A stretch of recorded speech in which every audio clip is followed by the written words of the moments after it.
Dr. Sebi. Yo, Donnie. Greetings, my friend. Oh, greetings to you. Thank you. Yeah, and unto thee a great day. I believe so.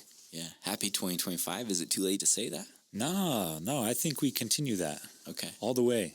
Yeah, all the way through the whole year. Okay. Yeah. January through December. January through December. Right. It's a happy new year. Well, happy new year to you. Thank you, my friend, and happy new year to you. Yeah. It's good to be back in the nice house, huh?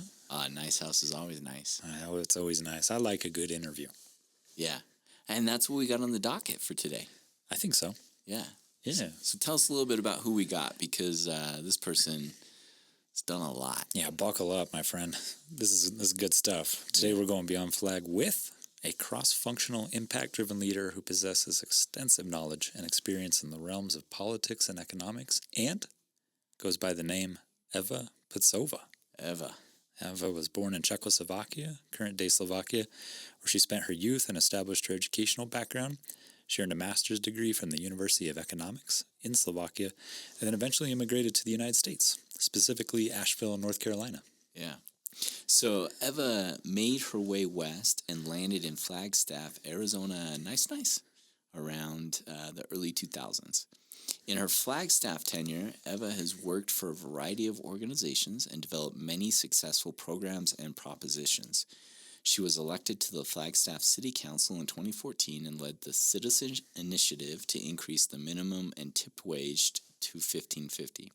She additionally serves as an active board member of Friends of Flagstaff's Future, which is a multi-issue organization that advocates for a livable, social, and environmentally just Flagstaff. Yeah, and over the years, she's also contributed to the goals of a number of commissions and committees, including the Regional Plan Citizen Advisory Committee, Coconino Community College Citizen Review Panel, Citizen Review Commission for Flagstaff Regional 5-Year and Long-Range Transit Plan, and the Greater Flagstaff Economic Council. Yeah. Some of her other accomplishments include helping Flagstaff pass all 5 Mountain Line propositions that led to public transit system receiving 2013 Outstanding Public Transportation System Achievement Award. Yeah. Let's go. Is that OPTSAA? Yeah, the OPSA. OPSA. Yeah. OPSA. The OPSA, the 2013 OPSA. Yeah. Yeah. She completed leadership training from both Harvard and Cornell University and also runs a small professional services consulting company, which occasionally works with clients from both public and private sectors. Yeah, currently she's focusing her work on the Flagstaff economy for the good and the Catch Fire movement. Through her engagement with many organizations and individuals, Eva learned to appreciate the sense of community, belonging, and purpose that drive human fulfillment and well-being. She's a truly dynamic individual who shines bright with hope and possibility. Yeah. So thank you for joining us as we go beyond flag with Eva Putzova.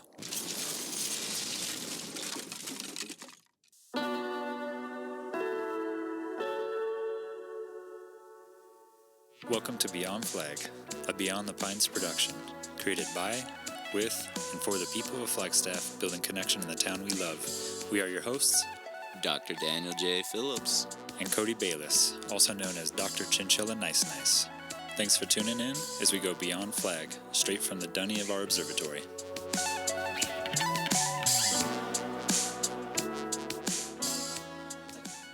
Tea. You have coffee and tea? Coffee and tea. Yeah, I need a lot of liquid in the morning. Hot liquid, no matter what temperature is outside. Coffee and tea in the summer. Oh, all the time, every it's time. A routine. I'm a Taurus, and Taurus like routines and structure. Okay, this is good to know. What is I that? actually didn't know that. When would that correlate? What month or birth? May. Well, Eva, we're so excited to have you here. Yeah, would you begin by telling us a little bit about what you are currently involved with that's community-based? Sure. I'm working on a number of projects, and these are all projects that relate to public policy because that's what I'm interested in. That's what I do. That's what I work on for a living, but also in my volunteer time. And sometimes I don't know what is work and what is my personal activism. But one big project that I've been working on with folks from Flagstaff College and Friends of Flagstaff Future is the idea to rethink how we talk about economy and how we structure economy. We dreamed up this project called Flagstaff Economy for the Good. And we just closed the application process, and we had tons of interest from people from all walks of life. And we're going to engage them in a 9-month journey to learn together and then to craft public policies and hopefully come up with a report that we're going to share with the community. And of course, there are going to be plenty of opportunities to engage throughout the process, even for people who are not part of this. We call them citizen council. Mm-hmm. So that's one project. And does that fall under volunteer or work? No, nobody's paying me to do this. So I guess that's a volunteer activism, right? Wow. Then there's another issue right now, very important in the community around immigration policy and around what's coming up with the new administration in terms of immigration enforcement. And a few weeks ago, just 2 weeks ago, I think, we started a petition with the goal to ask City Council to put immigrant safety ordinance on their agenda and to discuss what kind of policies we can adopt to increase immigrant safety, especially people who are part of this community and don't have a legal status. So those are 2 local projects that I'm working on. Yeah, powerful. And then, next election cycle is coming up, and as part of the organization that I co-founded called Catch Fire Movement, I'm putting together the process for the next cohort of future candidates. Mm-hmm. We have a coaching program, and we talk about how to be a good candidate.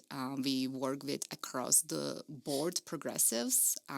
So these are people who are deeply invested in human rights, in justice, in equality, who really put people over profit and peace over war. Yeah, I feel really interested to hear how you got there. If we start at the beginning, can I ask where you were born and where you spent your early life? And I was born in a little town called Krupina in Slovakia, former Czechoslovakia. In fact, it was Czechoslovakia. So I lived in a few different countries while not moving as the countries changed their names. And I've lived there essentially for the first 21 years of my life. And now, at this point, I've lived in Flagstaff more years than any other place. Oh, wow. What was it like growing up in Slovakia? You mentioned different places, but... Yeah, different places, but, standing still. But, just like here, when immigrants say, it's like, we didn't change, the border changed, right? Yeah, right. So I had amazing childhood. I grew up when in a system that was a one-party totalitarian regime. So politically, you would think that this is really difficult for people because there are restrictions on all kinds of freedoms, and certainly people felt that. But from a child perspective, it felt incredibly safe. I didn't feel shortage of anything. Sometimes it is, what you don't know, you just don't know. And you don't crave what you don't know exists. We had very good, I grew up with a brother and my parents in an apartment. Objectively, compared to, the Western world, we didn't have much. I had my first pair of jeans at age of 11. Most of my clothes were hand-me-downs, or my mom sewed them. I actually learned to sew as a young girl. But we had, a lot of family time. Nobody was worried about finances, really. Everybody was paid about the same. There were little differences among people. Everybody's basic needs were taken care of. Everybody had apartment or house, shelter. Education was free. Healthcare was free. There certainly are things that we missed. I had asthma growing up. I'm sure it was also because of environmental factors. Our air was not clean. And I remember I didn't have a rescue inhaler as a child, and that brought on a lot of suffering for me. So I'm not going to paint a picture that is like picture perfect, but you didn't have people with mental illness who would be on the street. As kids, we had dentists in school, so we had regular dental appointments. We had pediatrician as part of kind of school system. And, today we reflect a lot on what it means to have all these material advantages, and yet our basic needs are missing, and there's a huge insecurity. And what I want to emphasize is that I think it's honest to say that people felt secure, and I think security is something that is really missing in our society. Mm-hmm. You actually tied in exactly what you were making me think. It made me wonder, did these early life experiences of feeling secure and having access to basic needs, things like medical care, dental care, coupled with school, does that inform your drive currently? It's part of what drives my activism and my decision to make a living doing good, I guess, for the benefit of the public. I also feel quite strongly, because maybe growing up in this totalitarian system where I was very much aware of our inability to travel, and the restrictions on freedoms, I still have that perspective that democracy is very important. People's individual rights are very important, and I'm very concerned over the restriction on people's rights in the United States, and I think it's it's constant, and people have fewer and fewer rights, and especially after 9/11, the restrictions that people actually put up with while traveling. To me, it's almost like, really, Americans, this country of free, is willing to go through all these things just to board a plane? I think the security and the militarization of the public sphere in the United States is stunning. The surveillance, the control that really few corporations have over our lives. Even during the COVID period, we've seen how dependent we are on supply chain, on these private actors.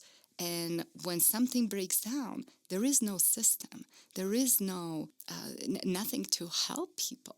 I mean, we couldn't buy flour or sugar. Like, basic things were missing. And that's only because we have such a concentrated supply chain in almost every sector of economy.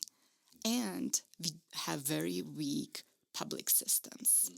Yeah, it makes me wonder, as a child, were you aware of those restrictions, or is it something you, as an adult, can look back on and realize in hindsight, and then compare and contrast what that lived experience was as a child with what you're describing as contemporary in society here? I think, we humans are always shaped by our perspectives and what we experience and how we remember the past. And I certainly understand how we all romanticize our childhood, and it is through reflections and through living in different systems and still having very strong connections to Slovakia, where my family lives, where I visit all the time, where I understand how the system works. We are, I think, one of, if not the only kind of developed country without access to paid leave. I mean, people in this country have no right to a single day off by law. It's incredible. And to me, it's not just about having access to paid sick leave, but to have access by law to time to regenerate, time for vacation. In Slovakia, for example, time to, vacation time is tied to the number of years you spend in a workforce. And it starts with 4 weeks off, and then it goes up to, I think, 5 weeks by the age of 35 if you worked or were in school by then. I think it's necessary for well-being. And we are more productive. People are more productive if they have time off. And what's happened in the United States is that people who have access to time off are part of that professional managerial class, or they're, the truly wealthy. And people who work the hardest, who put in the most hours of work, they have essentially 0 days, hours off, because their jobs do not offer that as part of their employment, and there is no law requiring employers to provide a vacation time. We have in Arizona a couple hours of sick leave because we voted for that. We as citizens. It wasn't because of our representatives. Yeah, earlier, I want to make sure I heard you right about something when you were saying in Slovakia there was less material wealth and more security. And juxtapose that with America, there's more material wealth and less security. Correct, but Slovakia also has changed. So the country is following slowly on the path towards the model that we have here, and there are fewer and fewer securities for people, less and less economic safety. The healthcare policies are changing. We went from universal healthcare, single-payer kind of system, and I would say we in Slovakia, and when I was living there, and to non-profit insurance companies managing insurance, and then slowly government allowing these non-profit insurance companies to generate profit, limit that profit, but that limit is increasing, and slowly the healthcare system is deteriorating because of that. We've had hospitals in every little town in Slovakia, and that's no longer the case because the underlying conditions and the funding has been changing. Why does that change happen? Is that globalism, or due to globalism, capitalism becomes a global standard because of how interconnected everything is, or why did Slovakia go that direction? So it was privatization. It's in 1989 when the one-party regime fell. People wanted all kinds of freedoms, political freedom of speech, but also economic freedom. And actually, U.S. provided a lot of advisors.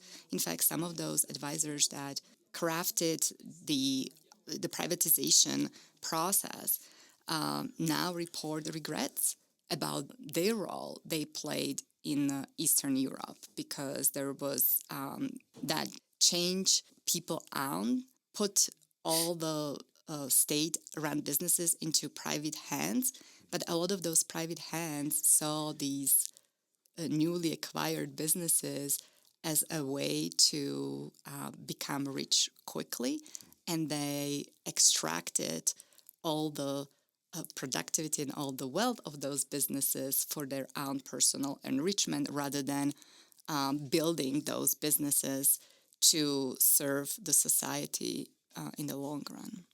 Yeah, so historically, the public had equity or interest in the systems, and then that was sort of extracted and then put into private hands. Correct, and I think that there is a reason why certain sectors make sense to control by us, the public.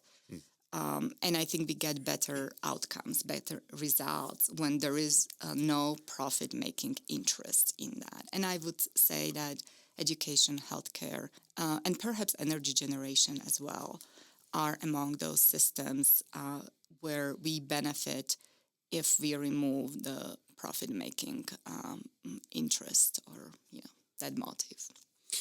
Is that because you believe then business decisions will be based on offering the product and the service, not driving profit? Correct. Like I don't believe that in healthcare, for example, there should be interest in making profit. Of course, everybody gets paid, so you have providers. Everybody makes salary. That doesn't mean that people are providing these services for free, but to create profit that goes to some set of shareholders who invest in that sector, I think that's morally wrong. Everybody needs healthcare, everybody needs education, and we should have these sectors managed publicly towards the public good and not towards private profit. Yeah, you mentioned a few key sectors in that way. So education, healthcare is one of those. A tying profit to those things seems like those should be not intertwined. Yeah, I'm not saying that there shouldn't be any private college. Let's just say, like if somebody wants to start a private college and wants to, or we already obviously have it, but I still think that education, from pre-K all the way to doctorate degrees, there should be a public option, well-funded. Yeah. That seems to be what's changing currently in the U.S. Yes. Yeah. And there's been a huge defunding of public higher education in the United States. And also transfer of K-12 funding to private entities, to charter schools that don't have the same responsibility to the public.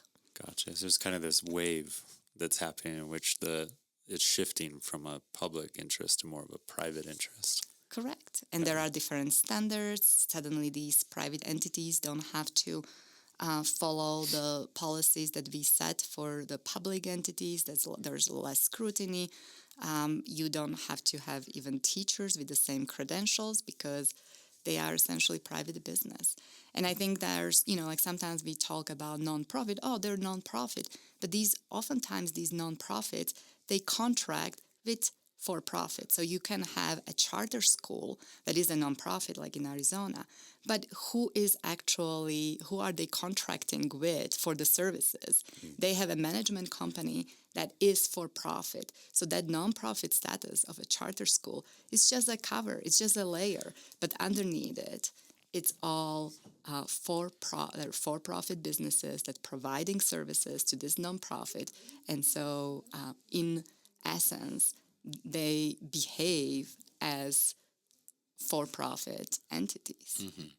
And this is kind of like a mirror process that you described with healthcare in Slovakia, where things slowly became more privatized, or public economy became decreased, and then standardization goes all over the place. And it seems like generating profit can be the driving force for decision making in those models.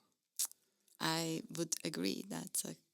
That's my assessment, and I kind of see, so I've seen the way system work, or at least I experienced it, and I was young, so I was a child, and then young, a teenager. So, and that was still transforming economy. So a lot of older systems were in place. So I benefited from a completely free education all the way through my master's. Like I didn't have to pay a single dollar in tuitions or any fees. Books were fairly, affordable. Like really, it was just my parents paying for the dorm and, a little bit that I needed for food and transportation. And I think that, having this in the United States where you don't pay for tuition and in public universities, and I think it's important that these programs are universal. The United States is really great at mean testing. Mean testing is a horrible way to run programs that all should benefit, regardless of where they come from. Whether your parents have money or don't have money, everybody should be able to access those public services for no cost. Mean testing is a way how you make sure that some people, for some reason, are not going to meet the standards, and they will have to pay. While the benefit of these sectors, especially as I say, healthcare and education, and I would just add energy generation, just because it's so strategic for all of us. We all benefit. We all benefit. I don't have children, but I'm happy that I'm contributing to the local school system, to our universities, public universities, because I benefit as a citizen from the people's work that go through these educational opportunities. Yeah, so it's looking at the benefit that comes from keeping things interconnected, because there's mutual benefit rather than decisions that are based on driving individuation and, just profit. Yeah, and I think there's it's a little bit sad because, we tend to focus on individual well-being, and this is not to criticize your work because I think it's very important that individual well-being, but we are affected by how our entire community is, not only what is in our immediate environment. And, we are social beings, and we are bothered by people who are unsheltered or have, health challenges, and we cannot help them. That affects us and affects our well-being. So I think that actually even, those well-adjusted, wealthy individuals who have everything, they get affected by people who are struggling. And I feel that focus on collective well-being would help us improve our individual well-being. Yeah. I really appreciate your thought on that. We talk about that same thing in the limitations of the work we do. And I think there are different ways, businesses are not necessarily bad or good on their own, but the way you structure your business is very important. There are a lot of formats that actually are very, very healthy, like, collectives where worker-owned businesses, businesses that by their internal policy restrict internal inequality. So there are different models. I don't want to make it sound like private businesses are something bad, but it really depends how they are structured and what their priorities are, what their goals are.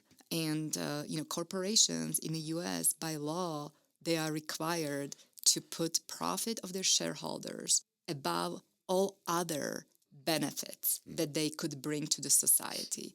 And this is a fundamental flaw in our entire system, because if that specific goal is prioritized, then you know that all the other benefits that a business can provide community are going to be secondary and are not going to be pursued with the same rigor as that profit.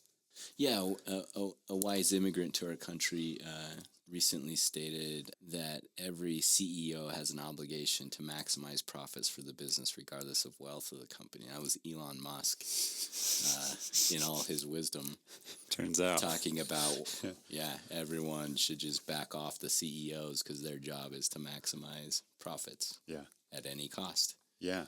Yeah, that's kind of the way that it's organized. And it's a legal framework. He's not saying something that we have not built into the system legally. So he's not saying that they're doing it just because they're bad people. We created a legal system that requires corporations to pursue these goals. Yeah. I was just thinking, what are the effects of all that? And that's like probably too big to cover in a sense, but I imagine those effects are deep, nuanced, and then also very on the surface in many ways. What are some of the greatest effects that you maybe see as a result of that, the way in which it's baked into the system? Mm-hmm.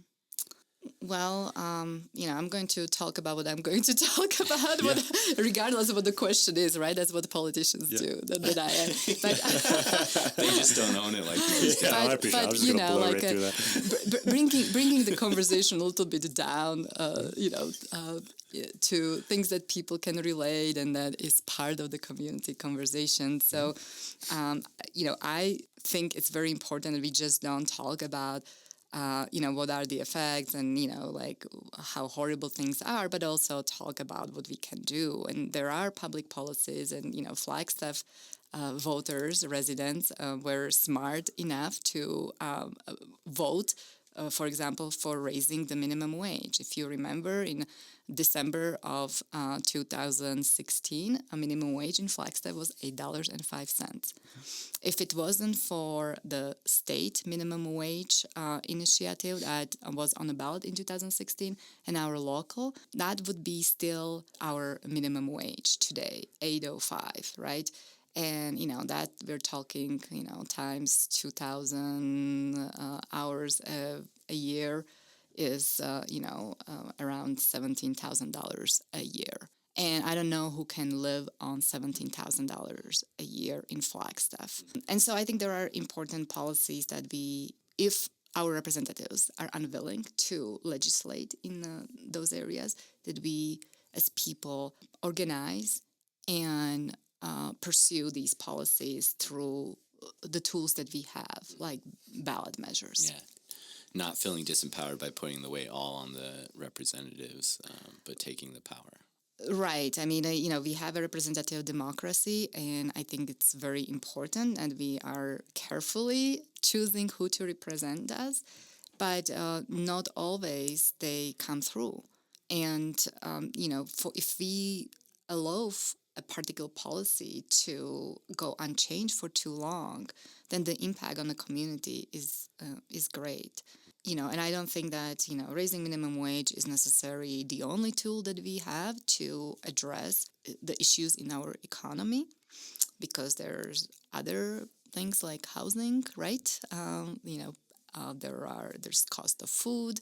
And again, certain things we can control more locally, and other things we cannot as much. But housing, I think, is something that, again, we really have to think about what we have been doing over the last 40 years, what kind of public policies we've been pursuing, and whether those public policies are serving us well. And I would say they are not serving us well. Housing is a big question in Flagstaff, and there's this idea that, if you just build more, then we'll lower a cost of housing. And frankly, unless we flood the housing market with thousands of units at the same time, we are not going to lower the cost of housing, because for every new unit that's on the market, there is incredible demand, not from people who are already here, but people who live maybe in Phoenix. They are essentially climate refugees. That's how we should think about our friends in Phoenix. They're buying second homes because it's unbearable in the summer, and they come here, right? Obviously, there's more tourism, and so we have housing stock converted to commercial use through short-term rentals. or people buying, second homes. There are people with enough, and I'm saying people, but it's a lot of times it's actually corporations who are buying private homes for commercial use. So I think, there are great models like Vienna, Austria. 100 years ago, they decided we're going to make 30% of housing, city managed housing for rental, and we'll lock the affordability in perpetuity. And they are one of the most affordable housing markets for people that live in a major metropolitan area. Wow. Stuff like that is powerful, and I like that you're saying, it's not always beneficial to just dwell in what feels like a massive chasm or the things that are wrong, but to orient towards the things that are evident, both for possible change and change that has happened, as this example you just gave. The minimum wage question or policy that went into effect here. Here's one worry that I have is then. I think with the gap that exists, the people that hold wealth and power, when the minimum wage goes up, they just increase cost of the things they have ownership of. So if they're the owner of a business or if they're an owner of an establishment, they just increase costs. What do we do? Or first of all, does that occur? And if so, what do we do to honor that we're trying to close the gap rather than just have the gap stay the same and everything raise? So there actually been studies, and we are all people that believe in science, so we like to look at studies that actually compare and look at increase in pricing and increase in minimum wage. And there are certain sectors that in a short term take advantage or explain their price increases through increases in the minimum wage. But just because they said that's their, in a way, PR for the public. So they don't say we are increasing our prices because we know that the market demand is there to actually bear those prices. So, but we, there are famous studies by researchers from University of Massachusetts, from Berkeley, that actually looked at minimum wage increases in many communities, and essentially for, and I don't know if I will recall the numbers because I haven't worked with them recently, but for every 10% increase in a minimum wage, the prices increase by 0.2 to 0.3%. Okay. So you have to put things in context. It's very easy to say, oh, the rent went up because the minimum wage. It's like, no, the rent goes up because we have so much demand coming from a major metropolitan city just 2 hours south that is very uncomfortable in the summer. If the minimum wage did not move between, more students in town and, the climate refugees from Phoenix and the tourism, those pressure points would put more pressure on that rental housing, private rental housing. And I think that's really, we talk here about public-private. And I think we are at the point in Flagstaff where we have to start thinking about how we can have city-managed rentals, not few units for the most vulnerable people, but really for a larger portion of Flagstaff residents who work here. Yeah, I was interested to hear more about the minimum wage laws. It seems like there's been some small businesses shutting down in town, and I've kind of heard it seems like making payroll and just the struggle of making payroll is being cited as one of those reasons. And so I was curious to hear your feedback on that, or what's going on there, maybe. So, it's very interesting. We hear the businesses talk about their struggles when there's minimum wage increase. But you don't hear businesses talking about when, the cost of their other inputs goes up. Landlords are increasing the rent for these businesses, and you never hear about businesses pushing against other businesses who are raising their costs. But it's easy to talk about the minimum wage because workers, they don't have lobbyists. They don't have powerful advocacy groups that go and, talk to the city or talk to the county or talk to the state. So I think it's very important to understand the balance of power. But I also want to make a case that businesses, obviously, to start a business is a huge risk, and the environment changes, and businesses have many tools how to adjust their cost, their model. I do think that if a business can only stay in business and provide for the owner, if the wages are extremely low, then that is not a business model that we should support as a community. And in fact, I would say that that person has no business. They have a hobby. And you cannot, in my opinion, we should not accept to have business model that is rooted in essential exploitation of labor. Because I think that every single person that works 40 hours a week should be making a living wage. And our minimum wage is not a living wage. The business owners would not work for $30,000 a year. And so we should not accept that $30,000 a year is acceptable level of pay for any job. This is not about, we pretend like we have a meritocracy. We don't have meritocracy. It's just a fable we tell ourselves because it feels better than recognizing that we have extreme wealth in this country, concentrated in few hands and increasingly more so. And we have essentially more oligarchical type of society than we have that kind of healthy economy where you have a lot of small businesses or you have businesses that are not, concentrated in a few hands. So I think that it's great when people start businesses and they depend on their own labor because they understand, that's their labor. And as the businesses grow, I think there is a huge danger when people want to realize more and more profit, and the only way they can do it is if they start employing people and keeping those wages low. I'd be curious, I'd like to run something by you and I want to see if you see it the same way. And then a question is, my understanding of it is over the last 40 to 50 years, roughly, wealth has become extremely concentrated at the top of our society. And it seems to just continue to flow in that direction.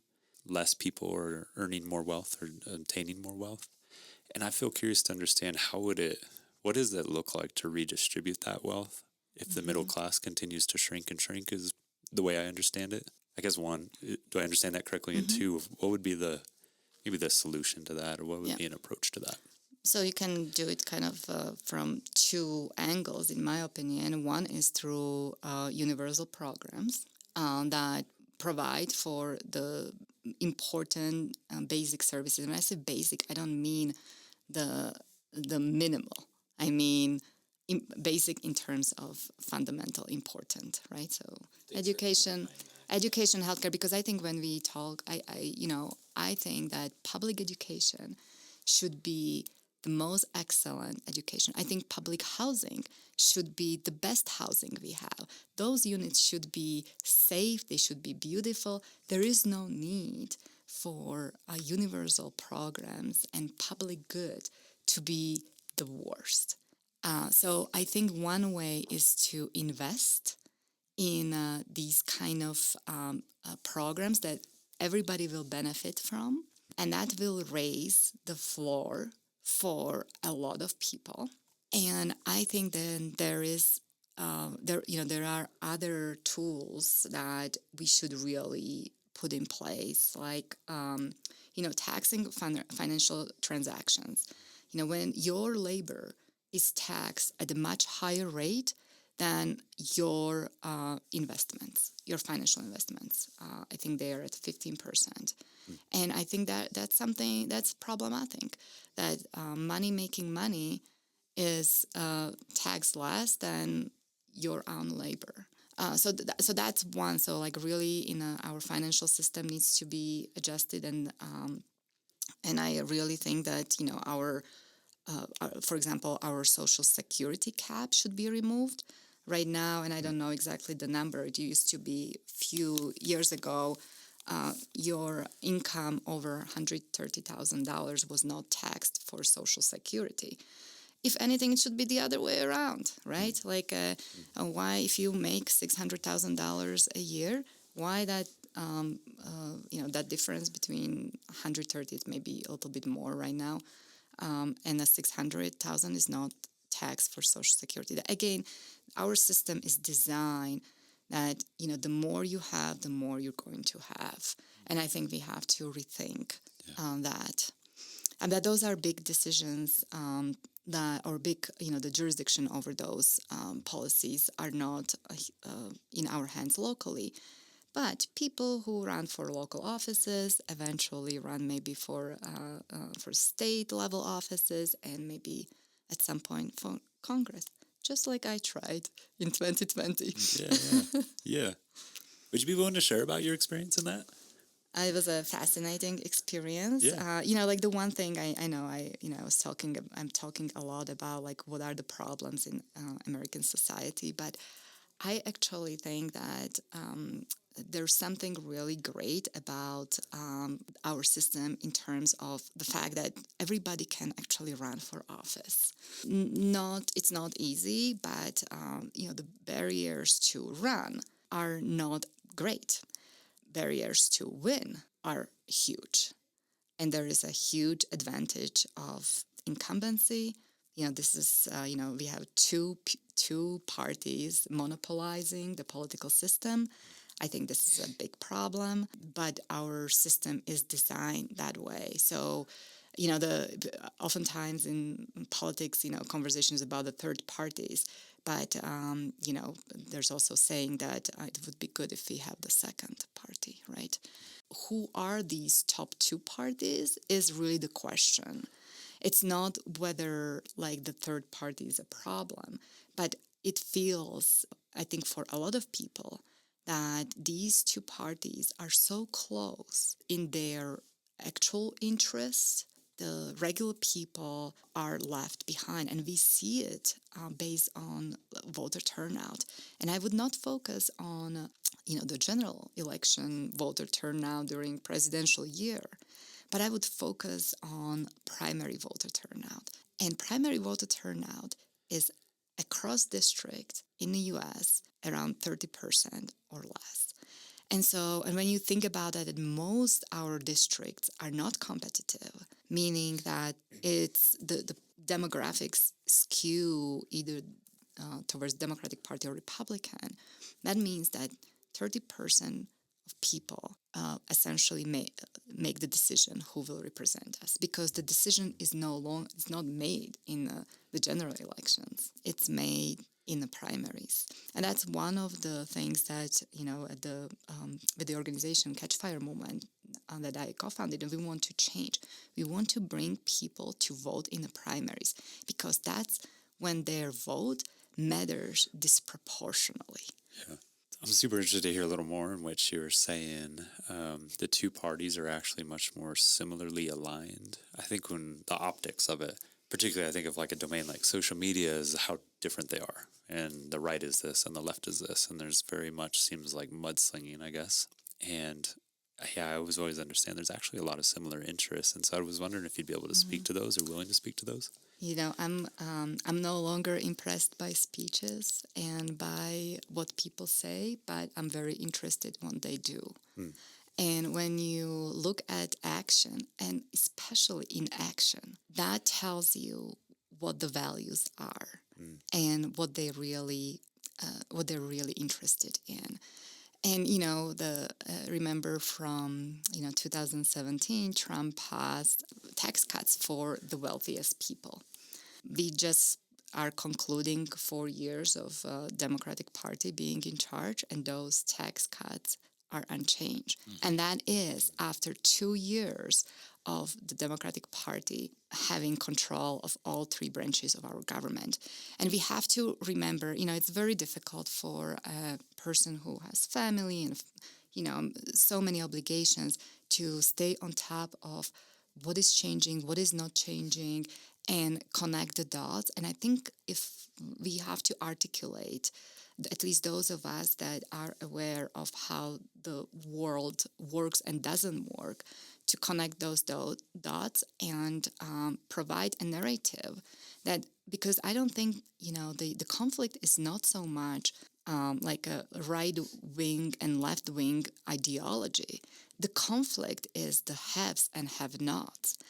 And we are seeing now the inequality so great that we actually see how the working class people, whether they subscribe to a more left or right-wing ideology, they're starting to see the system for what it is.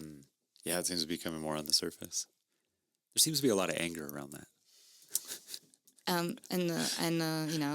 Deservingly so, I think. The healthcare system obviously right now is a hot topic, and everyone who has health insurance, and I just was booking a mammogram for the first time in my life. I guess I'm in that age group that I need to have it. And I was told it's $800. It's $800, and that's because my deductible is not going to be reached on January 7th. And then if it was later in the year, let's say after my deductible, it would be still 40%. That's $320. I just went to look just for, just out of curiosity, what is the cost of the same mammogram in Slovakia? Yeah. Do you want to guess? For a not insured self-payer.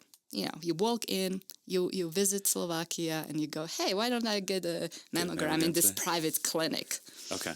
I'd say a cool 150. 150 American? Yeah. Okay. I'll go just slightly higher. I'll say 200 American. Go down. Yeah. Is it free? Down. No, it's not. It's not Okay. free. I mean, self-payer. Yeah. Slovakia is a fully capitalist country now. It is. Okay. So this is my own ignorance is going to be on blast now. I'll say $20.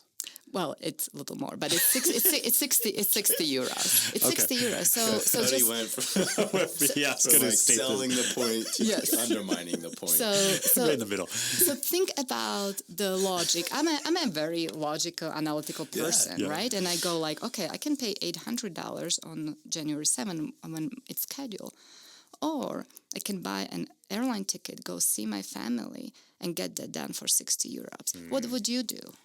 Yeah. Go see your family. Yeah. And shouldn't every woman do that? Just take a little trip to Europe and go to Mexico. Like, people are traveling for healthcare outside of this country because, and this is, we're talking here with insurance. Yeah. I have insurance, but I think it's crazy. Yeah. It really is. It's a hot button issue right now, right? Like on the heels of the shooting of the CEO from United Healthcare. And I saw this thing the other day that said 40% of people under the age of 35, I think, applaud what happened. Applaud that. And we don't have to get into it, but the thing for me that it really maybe feels on the surface with that is the disillusionment or the disempowerment that people feel in relationship to healthcare. Well, yeah, I want to jump in and interject right here. Is I can't remember, the two of you were kind of using the term anger and that it was justified. Anger can be really both unpleasant to experience and frustrating, and often represents feeling disempowered and a desire to protect yourself against that. Anger can become useful if it's translated into action and it leads to resolution of that unpleasant sensation of anger. And I think what you're talking about, right, is like if people can take action by trying to orient towards policy and using that information, using that feeling to say, okay, if we're this tired of it, let's change it. Or if I'm this tired of it, let me go take a trip and have this procedure done out of country so the private entity here doesn't continue to benefit or thrive off the thing that we're doing here. So take that anger and translate it into action, essentially. Yeah, I think it's important to, I think it's normal to feel anger. I think a lot of people who have had experiences with healthcare system, with insurance companies, and I just want to make, I'm kind of going to say something about insurance companies. Mm-hmm. In healthcare, there's zero need for insurance companies. Health is not something, it's not like some risk that we're going to experience maybe or maybe not. Every single person will need healthcare from the day they are born to the day they die. Health insurance companies have no value in the society, provide zero value in society. It's a created entity with absolutely no benefit to us because they are not needed. They are not insuring against a risk that is unknown. We know it's a service, right? And it's not just like providing service when you are sick, but also to help you stay healthy, right? I think that is important that, we channel our anger. And sometimes, there are things that happen that kind of illuminate and throw it in your face and in a way wake our collective consciousness and can actually lead to change. And I, it happens sometimes in society, different things, and it's a lot of times it's tragic events actually.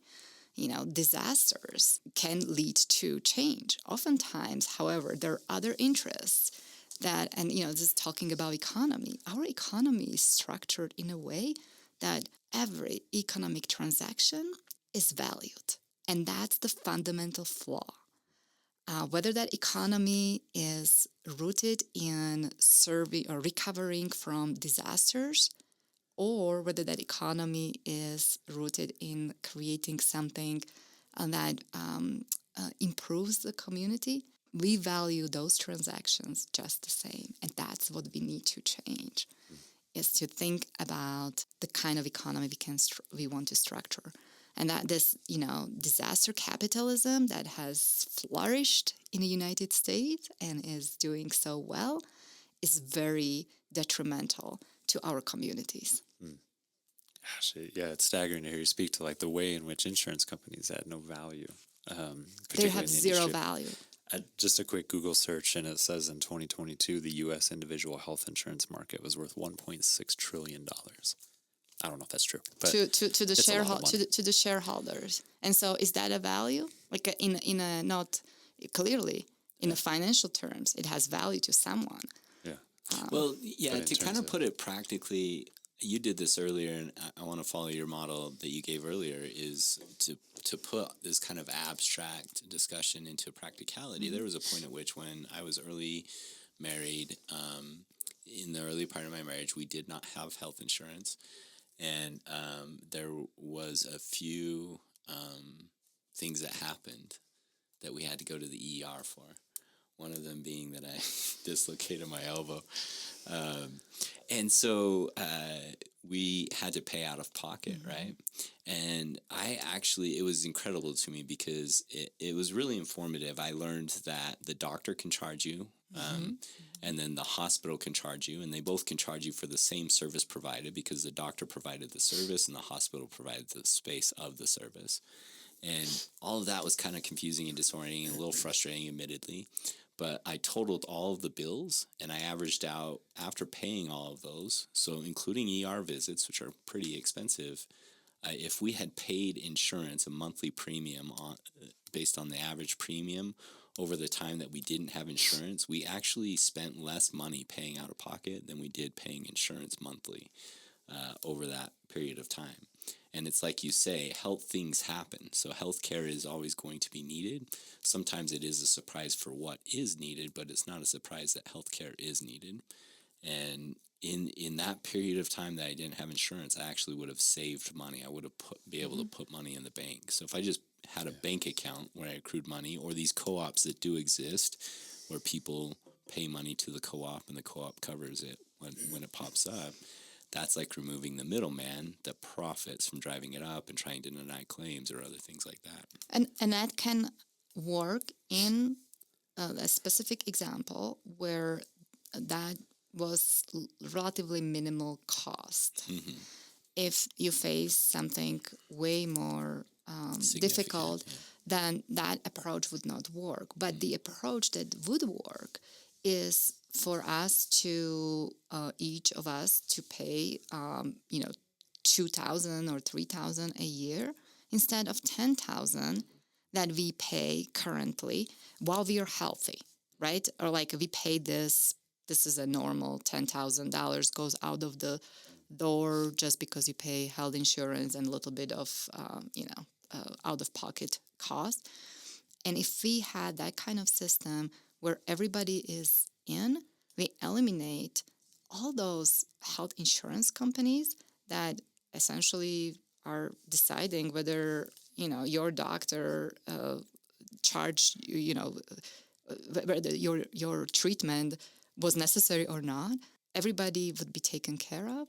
The cost of healthcare would be way less. And the outcomes would be way better, because what's happening right now is that we are rational people and we're going to make a decision, financial decision. And we're going to forego preventative care. We're going to do things that work for our wallet. At this moment, we don't think about, I should get really that mammogram in January and not really delayed until I go to see my mom. That's what I should be. But the system is forcing us to make decisions that forces us to gamble with our health, essentially. And that is a wrong kind of system. Yeah. Where the decision is informed by what drives the profit versus what is, like you're talking about, making a decision that's based on what is my health care and how do I make a decision for when this appointment occurs based on my health care. Mm-hmm. Not when is the best time financially for me to make this decision about my health care. Yeah. But I think American public is actually pretty smart. And if we give them an option and say, hey, it can be $3,000 a year and all your health care is covered, or it's what it is now, let's just say $10,000 plus you pay, if you have whatever needs on top of that. Which one would you pick? Which one? Cody's really wealthy. Well, you were saying that the American public is smart. I'm not one who contributes to that in that kind of way. Whatever. I tend to dumb it down a little bit. Yeah. But I have a trust in the American public. I do too. Yeah, just 3,000, obviously. Yeah, right? Yeah. It's incredible to think of it in that way. Yeah. So, Eva, I know you talked about growing up in Slovakia and moving to the States at around 21. And so I would be curious to hear about what informed that decision and what was that adjustment like for you? I spent 1 year in Asheville, North Carolina, as an au pair. I took care of 2 little boys, and the reason why I did that was I wanted to learn English, and I didn't have money to go to school here. So I took a year away from my college education and spent that year in North Carolina. And then I fell in love, and, our immigration system favors people that fall in love and not people who escape wars or violence, and makes it a little bit easier to move. And so my partner at the time moved to Flagstaff, and that's how I ended up here. I'm an accidental American. I'm accidental Flagstaffian. And Flagstaff is easy to love. The climate in Flagstaff is gentle on the soul. Yeah. That's a nice way of saying that. That is. Yeah, with my tagline. Yeah. Some of those mornings, I don't know that many people say gentle for the soul, though. The hands touch the steering wheel. Yeah. I actually love it. Yeah. Oh, I think it's not cold here. Yeah. Like it's a pleasant cold. It's not that damp, in your bones, Midwest, cold, or even in Slovakia. So I love Flagstaff climate and the dryness. It's. I know people sometimes complain, oh, it's so dry here. I was like, it's so terrific. Yeah. You don't have to schedule your, running or, enjoying outdoors around weather. No, at any point you can go out. What are the ways that you do enjoy it then? Why? It's kind of two questions. Why did you stick, and what are the things that you enjoy doing here? So obviously, as so many of us, I love Flagstaff environment, the outdoors. I used to hike way more than I'm hiking now, just because my time is taken by all the activism. But I run, not like some of probably your friends who go for a casual 20-mile run, but It's a skewed population in this town. Yeah. It's so obviously I love the environment. I really like the seasons, and as I said, it's like I like the dry weather. It's really nice in winter when you have just perfectly blue sky. Snow essentially evaporates, so it goes from solid to gas without the mud. We don't really have mud season. But I also have a community that I've created around, and it's really around that activism. That's the community that I engage with, and it feels like home. And I am always surprised because I see a lot of people actually moving from Flagstaff when they retire, when they get older. And to me, it's a fascinating thing that, they've been building a community here for 30, 40 years, and then they just pack and go. And there's like this sadness. And when I think about like what it takes to get to know people, I mean, people are not overly open. I think that there's something about Flagstaff that, it attracts people who are really into individual sports, even when it comes to outdoor stuff. It's not like a metropolitan city where it's all about the community socializing. So there's a lot of that kind of culture, and I wonder if that also shapes the relationships we have with each other. And it's I don't think it's easy to get to know people. And of course, it's probably even more difficult for, me being outsider and being, not a person who grew up with, the same cultural references that people grow up with. But I have, good friends here. I enjoy most of the things that regular people enjoy, and of course, during the COVID, during the pandemic, I felt like I did not experience any hardship the way you hear people, because we just could go outside. It was like wonderful. There was like I love that I don't have to plan anything. There's like no travel. There's no pressure. You just can be. Like in a way, if you're healthy and if you don't obviously struggle with it, you don't have that. It was like a break. Yeah. Dan really did not like COVID because he would show up to his trailhead and there'd be people there. So many of the things you're describing were things I had a general routine for, and COVID for me, it was like people started showing up, and Dan was not appreciative of that. Kind of bummed about that. So that's like a joke for years. Yeah, I mean, you've been kind of doing this, describing how it is that you've stuck around Flagstaff and what it means to you. But I do wonder if, like, in a handful of sentences, how you would define or summarize this area or your connection to this area for yourself. Well, I thought I was pretty explicit when I said it's gentle on the soul. That was so well said. That's great. But I think it has incredible natural environment. I think that it has, the university actually makes the city. And I don't mean with its built environment. I mean the people that move here because of that, people that stay here, people that graduate from the university and then stay here. So I think it has that creates a community. And I kind of even appreciate that, and now it really doesn't matter that the commercial sector is not as developed, and I mean by retail. Like I think that's actually not a bad thing, because I see in other places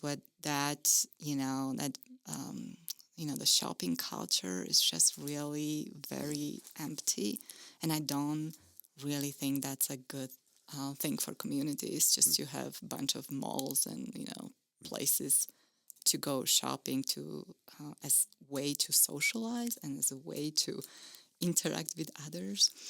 So so I'm kind of content here. Yeah. We appreciate so much your willingness to carve out time from your busy schedule doing all that activism and joining us today. Thank you so much. Thank you for having me here. Yeah, thank you. Amigo Dan, good to see you again. And unto thee, a good seeing you. Thank you. And also unto thee, a good seeing you. Eva has left the nice house. Left the nice house. Now we're left to our own devices with no parental supervision. Yeah. No parental supervision. The powerhouse has left the nice house. Yeah. And here we are. Man, what an interview. What a person. Yeah. What a time. Yeah. I'm kind of left feeling like I wish that we had more time to just keep talking. Yeah, there was a lot to learn from. I feel like our interview with her stood out different from other interviews in that we were less able to learn about her specifically, but so profoundly, like I learned so much in her opinions and perspectives. Yeah. And I could have asked questions for days. Yeah, totally. It was really interesting. I don't think I have a real in-depth knowledge of economics and some of the things that she's talking about from her perspective. So it was really interesting to get her perspective or learn or be able to ask questions around that.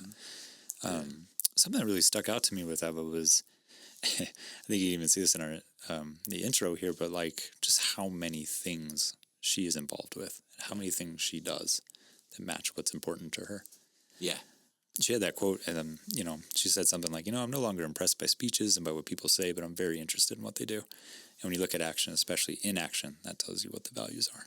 Yeah, I think she was speaking to that. Like the point that she addressed that too was when she was talking about in politics, that sometimes people get really behind political parties or political entities. Yeah. And sometimes it's because those entities can present themselves a certain way or market themselves as something or give a speech that feels really great. Yeah. And yet looking at what they do in terms of their voting record and what they do policy-wise is more informative to Eva. Yeah, I thought that really stuck out to me. And just that idea, that context she was speaking of about kind of the left and the right in some senses are no different. Yeah. And there's a lot of similarities there, even though maybe a speech might rile you up or make you feel a certain way that would make it seem different. Yeah.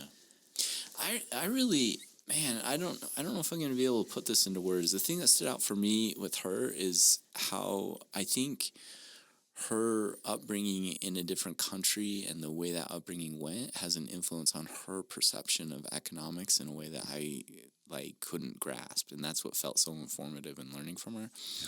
Yeah. But basically, she talked about how when basic needs like healthcare, education, energy production are provided for, there's a sense of security that exists in that. And so she talked about growing up in a country where there may have been less material wealth. Well, there was less material wealth, that she herself had less material wealth, and yet she felt more secure overall. And I think that feeling of security that she described comes from having basic needs provided for. She talked about having doctors and dentists at school. Yeah. You know, so basic needs like education is provided for, healthcare is provided for. And so she felt like she was less attuned to insecurity or gaps in wealth. Yeah. And that, you know, Slovakia has gone that direction. So where she grew up has changed as well. But that the gap is producing this insecurity that everyone experiences and has a collateral impact. Yeah. Yeah, what a giant gap or paradox in how much material wealth is here, particularly in our country, and how much security there's not still. Yeah, and I can be in conversations with other people about that, and there was something that felt different in this one, and I think it's because the nuance or the way it's described or the perspective on it is different with that background or upbringing. Yeah. And so I took from her like a real, like I learned a lot about how to view the water I'm in from, I think, her experience of living in other water, per se. Yeah. Yeah. Yeah, that's great. I think something she brought in that too is like a sense of hope. Like this can be done. Yeah. There's policy, there's ways. Yeah. Yeah. And like you just alluded to this a moment ago, but just covering her introduction, there's a lot to be done. She's doing it. She's and doing more of it, us man. could do more of that. Yeah, for sure. It's really cool, really inspiring. Really grateful to Eva for her to sit down with us, put up with our shenanigans, and also donate some of her time. Yeah. Thank you, Eva. Thank you, Eva.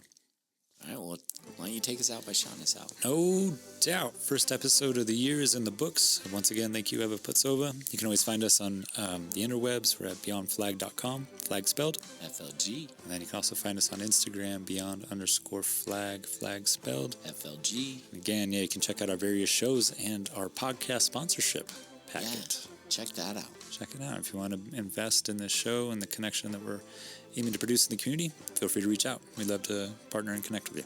All right. In the meantime, Take care. lovies.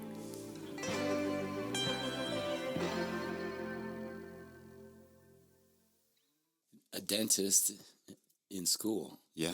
I think I could get behind your people-centric policy orientation.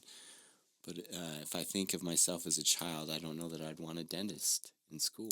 No, I did everything to avoid the dentist. Yeah, everything. I spent a lot of time with the dentist. Yeah. Yeah. But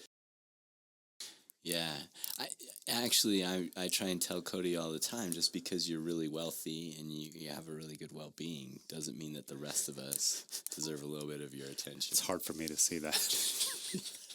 Sorry about Dan, Eva. No, it actually